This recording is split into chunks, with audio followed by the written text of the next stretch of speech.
సాధించబోతున్నామని కనబడుతున్నది. అది చెప్తున్నాను నేను. చరణ్ గారు హ్యాపీయా? సీట్లు వచ్చేందుకు హ్యాపీయా? ఇప్పుడు ఉన్న దానిలో ఇంకేమన్నా ఉందా? ఇంకేమన్నా సార్ మేము కాంగ్రెస్ పార్టీ ఎందుకంటే 90% నాకైతే నేను ఎక్స్పెక్టెడ్ రేంజ్ లో మీరు చూస్తున్నారు. మీరు ఒకసారి చెక్ చేసుకోండి. బీఆర్ఎస్ పార్టీ స్టార్టింగ్ లో గెలిచిన తర్వాత కాంగ్రెస్ పార్టీ గెలిచారు. చాలా గెలిచిన తర్వాత చాలా మందిని బీఆర్ఎస్ పార్టీ లాగేసుకున్న పరిస్థితి మనం చూసినాం. ఎందుకంటే అప్పటికే బీఆర్ఎస్ పార్టీ క్యాడర్ లేదు. అదేవిధంగా బీఆర్ఎస్ పార్టీకి సంబంధించి చాలా మంది పోటీ చేసే అభ్యర్థి లేకుంటే మీ దగ్గర హైదరాబాద్ చూసుకోండి. ఎంతమంది జాయిన్ చేసుకుంటారు బీఆర్ఎస్ సర్పంచ్? ఎంతమంది కాదు మీరు చూడండి. జిహెచ్ఎంస్ లో 99 కార్పొరేటర్లు బీఆర్ఎస్ పార్టీ గెలిస్తే తీసుకున్న వాళ్ళే బీఆర్ఎస్ పార్టీ వెయిట్ చేస్తున్నారు వాళ్ళు అంతే. బీఆర్ఎస్ వాళ్ళు కూడా జాయిన్ అవుతారా? బీజేపీ కూడా జాయిన్ అవుతారా? నో నేను చెప్పేది వేరే విషయం. బీఆర్ఎస్ లో ఎవరు మిగిలరు. అయితే బీజేపీలో జాయిన్ అవుతారు. బీజేపీ ఒకవేళ తీసుకోకుంటే వెళ్ళి కాంగ్రెస్ లో జాయిన్ అవుతారు. బీఆర్ఎస్ లో మాత్రం మిగిలరు. అది నేను చెప్తున్నాను. ఇప్పుడు చాలా మంది అభ్యర్థులు కాంగ్రెస్ పార్టీ నుంచి పోటీ చేస్తుంటే కూడా మేము అవకాశం ఇవ్వలే. ఎందుకంటే మా పార్టీలో చాలా పెద్ద ఎత్తున క్యాడర్ ఉన్నది.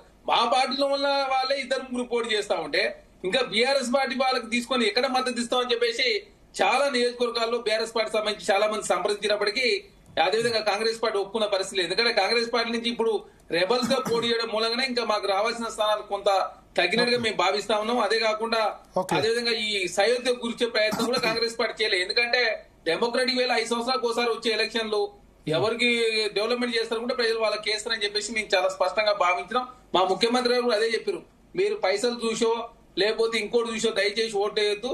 దయచేసి ఎవరైతే మీ గ్రామాన్ని డెవలప్మెంట్ చేస్తారనుకుంటారో, ఎవరైతే మీకు అందుబాటులో ఉంటారు అనుకుంటారో, ఎవరికైతే విజన్ ఉంటుంది అనుకుంటారో వాళ్ళకే ఓటేయాలి. ఈ ధనదాహం తగ్గాలని చెప్పేసి కాంగ్రెస్ ప్రభుత్వం కూడా భావించింది.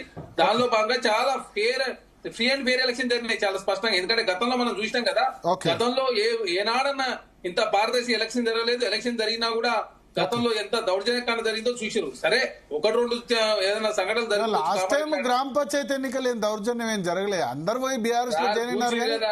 అందరూ పోయి బీఆర్ఎస్ లో జాయిన్ అయినారు. 80% ఉండే కాబట్టి వాళ్ళు గెలిచారు. ఈ గ్రామ పంచాయతీ ఎన్నికల కొట్లాట లోకల్ లెవెల్లో ఉంటది కానీ ఈ లెవెల్లో జరగలే. కాబట్టి మీరు చెప్పండి, నాగార్జున సాగర్, మునుగోడు, హుజరాబాద్ లో పైసలు పంచి పెట్టారు బీఆర్ఎస్ అంటే ఓకే. గ్రామ పంచాయతీ ఎన్నికల్లో హింస జరిగినట్టు కాదు. జిహెచ్ఎంసీ ఎలక్షన్ అదే జరిగింది.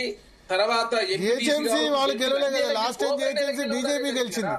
లాస్ట్ టైం జిహెచ్ఎంసీ బీజేపీకి 48 సీట్లు వచ్చాయి. 4 నుంచి 48. వాళ్ళు 56, మీకు 2 సీట్లే వచ్చాయి.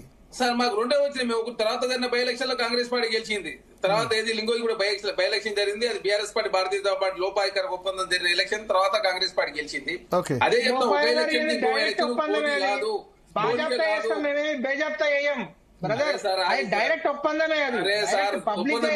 అదే చెప్తున్నాం జరిగింది కాబట్టి కదా. మరి మీరు లోకల్ బాడీ ఎలక్షన్ లో మన బీఆర్ఎస్ పార్టీ పోటీ చేసిన కాంగ్రెస్ పార్టీ గెలిచేది సునాయాసంగా. భారతీయ జనతా పార్టీ కోసం బీఆర్ఎస్ పార్టీ మన లోకల్ బాడీ ఎలక్షన్ లో పోటీ చేయలేదు. మరి అట్లాంటి కన్ఫ్యూజింగ్. ఒక పార్టీ ఇంకోటి బీఆర్ఎస్ బీజేపీ ఒకటి అంటారు, బీఆర్ఎస్ కాంగ్రెస్ ఒకటి అంటారు, కాంగ్రెస్ బీజేపీ ఒకటి అంటారు. పబ్లిక్ అయితే కన్ఫ్యూజ్ అవుతున్నారు.